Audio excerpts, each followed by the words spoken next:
guys, welcome back to my YouTube channel. Kembali lagi bersama Yaya di channel Langit Biru. Hari ini tema kita tentang membahas prestasi ya guys. Nah, bagi kalian yang kepo video ini, silahkan diikutin sampai habis. Dan jangan lupa di like-nya. Dan jangan lupa sekali untuk subscribe ya guys.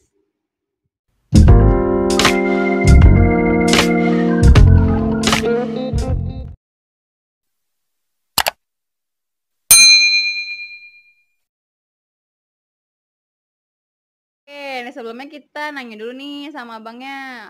Abangnya bersedia ya memberikan pengalamannya dan bersedia di post ya, bersedia ya guys. Nah hari ini kita masuk aja langsung ke pertanyaannya ya bang ya. Bukan, maaf, nggak pertanyaan. Perkenalkan diri dulu. Jadi nggak kenal maka tak sayang ya guys. Jadi kita perkenalkan diri dulu. Silahkan. Perkenalkan, nama saya Hasyur Rahmat. Bisa dipanggil Rahmat.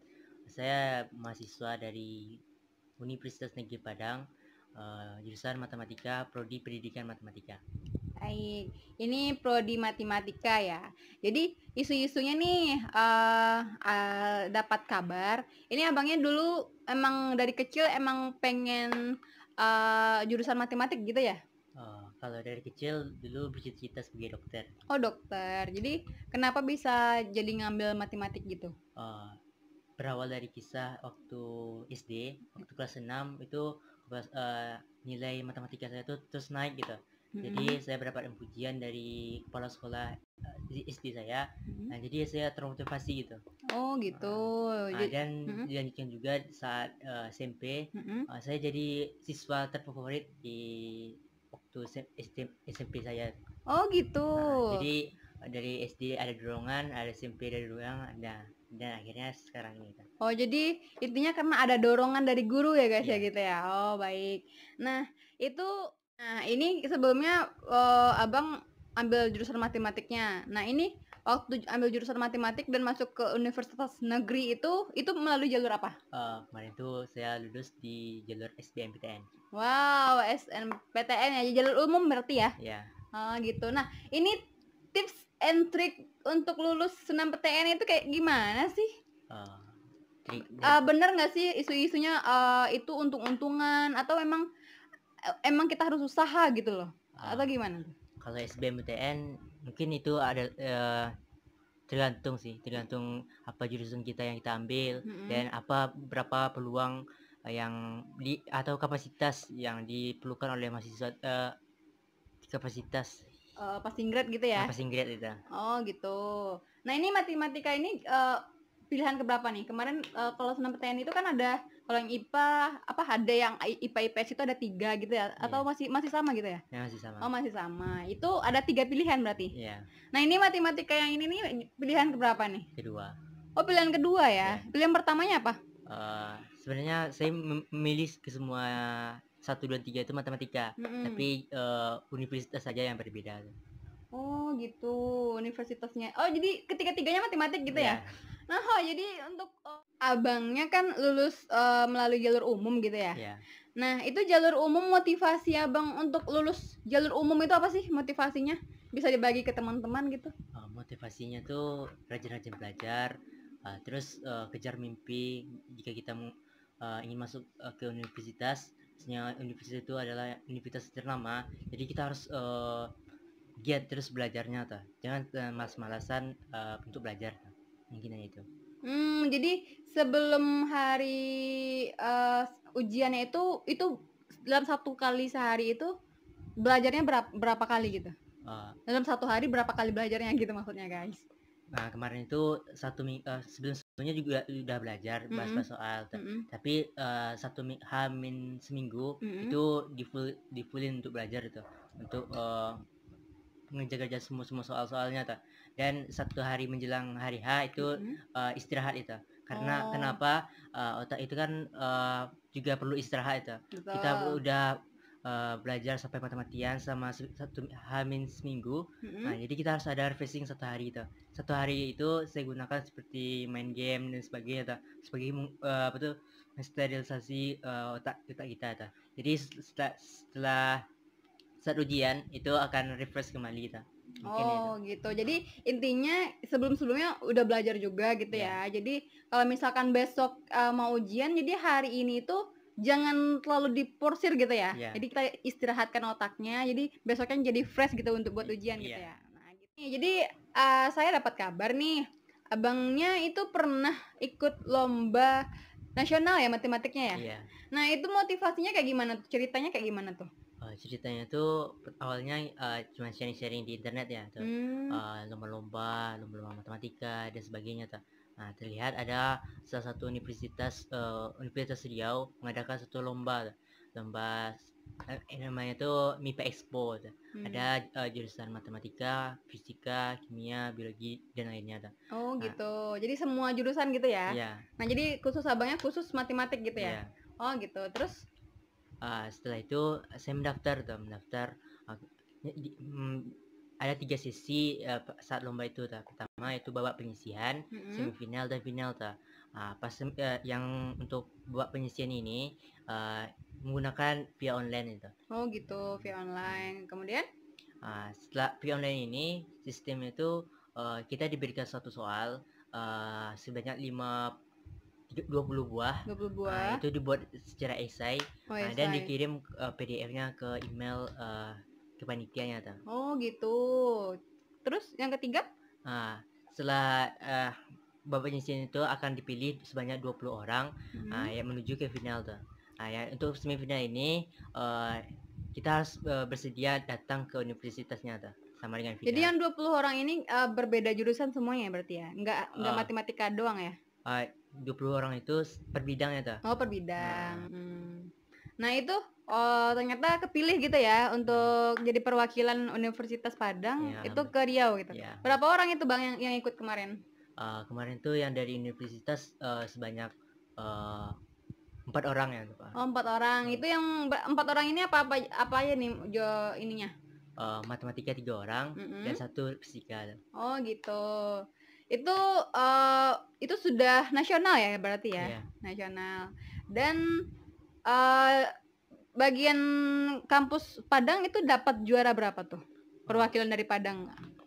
Perwakilan dari Padang mungkin tidak menyampai ke juara-juara ya. Tapi alhamdulillah semua kami berempat alhamdulillah masuk ke final. Masuk ke final semuanya ya. Wow. Walaupun nggak sampai ke juara, tapi setidaknya udah ada motivasi ya buat ikut lomba-lomba kayak gitu ya. Nah motivasinya itu pasti pengalamannya itu ada rasa bangga ya di diri kita ada. Itu bisa ada pengalaman baru yang sebelumnya kita belum pernah ke Pekanbaru, ternyata ke Pekanbarunya gratis gitu lah ibaratkannya ya. Gitu. Jadi kan nggak semua orang yang dapat pengalaman yang berharga kayak gitu guys. Ini suka desain dengan jurusannya kan matematik tuh. Nah ini di matematika itu ada kuliah jurusan desain nggak sih? Sebenarnya ada. Ada jurusan desainnya di mata kuliahnya? Nah itu ada. Ada. Mata kuliah itu namanya aplikasi komputer itu. Gitu.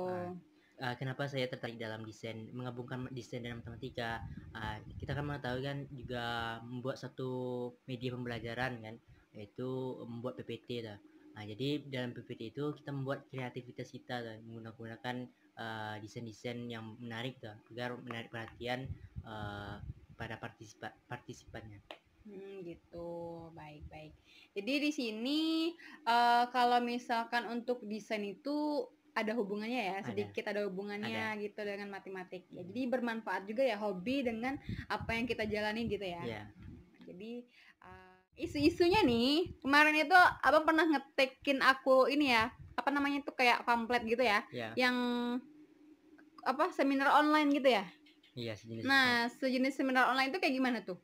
Dapat idenya dari mana tuh? Emang dari diri sendiri atau dari orang lain atau gimana? Kemarin itu dapat informasi dari teman itu. Seminar online itu. Hasri itu. Coba ikut seminar ini itu. Tertarik jadinya ya? Seminar apa tuh? Seminar berwawasan sekali ini tuh. Gitu. Kita apa kan? Menambah-nambah wawasan dan sebagainya tuh. Jadi dengan kata-kata teman saya tadi itu saya tertarik untuk ikutnya tuh. Oh gitu. Jadi berjalan gitu ya. Ya.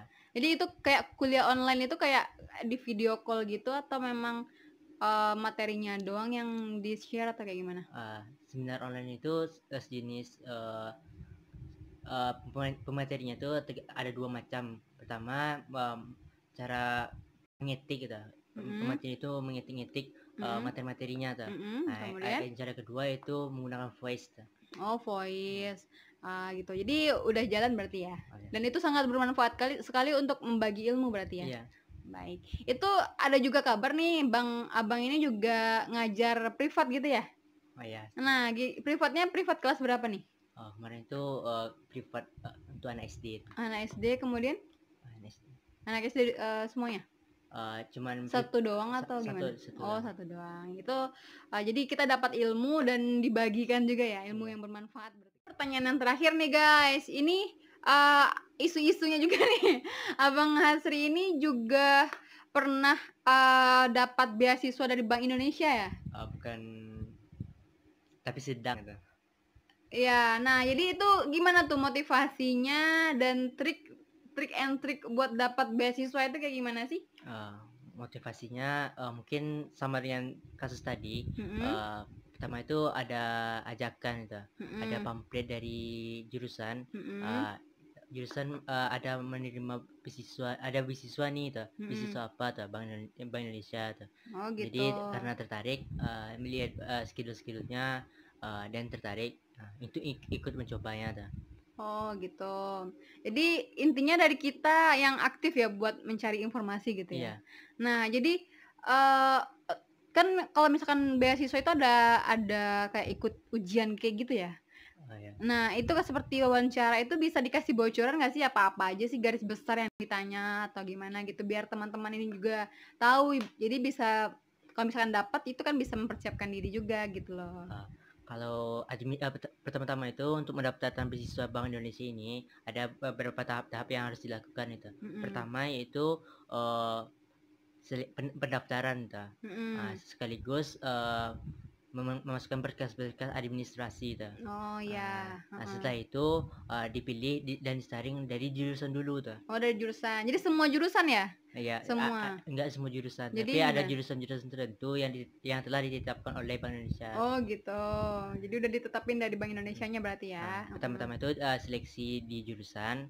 Setelah seleksi jurusan baru seleksi di universitas tuh. Oh gitu. Itu seleksi administrasinya. Ada juga kabar dari mungkin dari universitas lain jika pendaftaran itu meledak. Jadi biasanya tuh orang yang mendaftar Bank Indonesia ini itu akan diseleksi tuh. Oh gitu. Tetapi kalau pas zaman saya ini kemarin itu tidak melakukan ujian itu karena pendaftarnya cuma sedikit. Oh jadi kalau misalkan itu di atas standar dari pendaftaran berarti ada ikut seleksi tulis berarti ya? Iya. Jadi kalau misalkan di bawah standar pendaftarannya berarti langsung wawancara berarti ya? Ada juga yang teman-teman tuh schedule-nya tuh administrasi diperiksa kembali administrasinya tuh. Oh gitu. Yang mana yang layak, yang mana tidak gitu. Jadi pas waktu wawancara itu apa-apa aja sih garis besar yang ditanyain sama Bank BI? Setelah lulus dari administrasi, jadi masuk ke tahap wawancara itu. Kebetulan karena ada musim COVID-19, jadi kemarin itu wawancaranya menggunakan via online gitu. Nah itu pertanyaan garis besarnya aja nih apa tuh? Kalau boleh tahu ya, boleh di-share ya kan ya? Boleh. Oh ya. Kalau pertama-tama itu sebelum wawancara dari kakak senior dari Gen B yaitu senior penerima Bank Indonesia sebelumnya itu juga sharing ke orang-orang yang mau wawancara itu. Jadi memberikan suatu ruang lingkup gitu. Jadi dikasih tahu lah ya sama kakak seniornya gitu ya. Ya terus. Ruang lingkup ini terdiri dari pertama itu wawasan tentang Bank Indonesia tuh. Jadi ada di ruang lingkup itu apa itu Bank Indonesia dan seterusnya tuh. Apa itu Bank Indonesia, kemudian apa aja kebijakan yang dikeluarkan Bank Indonesia saat ini dan seterusnya tuh. pokoknya intinya tentang ruang lingkup Bank Indonesia lah ya, gitu ya. Kita harus tahu gitu ya. ya. Nah, terus apa lagi nih Nah, pertanyaan lainnya? Setelah itu pertanyaan itu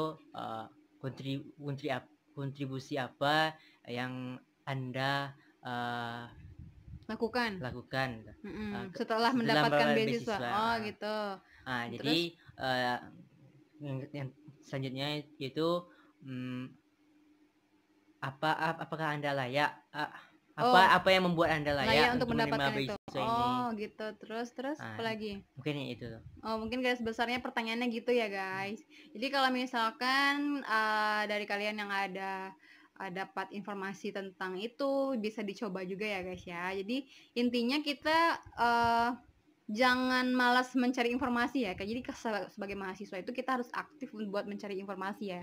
Jadi sebenarnya informasi itu di-share atau gimana sih sebenarnya kalau informasi di kampus itu? Sebenarnya itu intinya tuh kita tuh harus berpandai-pandai tuh. Ada kategori pertama itu kita tidak tahu apa-apa tuh. Nah, jadi kita harus mencari teman atau mencari relasi tuh. Mencari link lah ya. Mencari link tuh. Nah, jadi bagaimana cara cari linknya tuh? Itu makanya kita harus mencari search kenalan tuh. Pada sebelumnya tuh saya juga mencari tuh penerima beasiswa Bank Indonesia ini sebelumnya tuh. Jadi nanya, "Bang, bagaimana cara mendaftarnya? Apa sih pertanyaan dari sharing pertanyaannya bagaimana, Bang?" tuh. Apa setelah dapat beasiswa ini, apa yang kita dapatkan, Bang, tuh, dan sebagainya tuh. Jadi pertama-tama intinya jika kita ingin mendaftarkan suatu beasiswa, kita harus mencari dulu orang yang penerima sebelumnya tuh. Karena bisa menukar ilmu tuh. Ya benar. Nah, ini bermanfaat sekali guys. Jadi ada yang mau disampaikan gak nih motivasi buat teman-teman yang nonton video ini nih? Intinya tuh jangan pernah malas belajar dan teruslah mencari relasi-relasi yang kuat yang bisa membangkitkan semangat kita dalam belajar, dan teruslah berjuang karena perjuangan itu bukan dari orang lain, tapi kita mencari dari diri kita sendiri. Baik, mantap sekali guys. Jadi sebelumnya makasih banget nih Bang udah ganggu waktunya nih, udah mau meluangkan waktunya buat share ilmu dan pengalamannya, karena pengalaman itu adalah guru yang sangat berharga, benar ya Bang ya. Nah, jadi semoga apa yang kita share hari ini juga sebagai ibadah ya. Ya, mana tahu ada yang nonton terus jadi tahu. Nah, mana tahu itu juga sebagai ilmu yang bermanfaat gitu ya. Nah, oke guys, itulah tadi perbincangan kami. Semoga video ini bermanfaat. Jadi bagi kalian yang suka jangan lupa di like dan jangan lupa sekali untuk di subscribe guys. Jadi subscribe buat pemula itu sedekah ya guys. Assalamualaikum warahmatullahi wabarakatuh.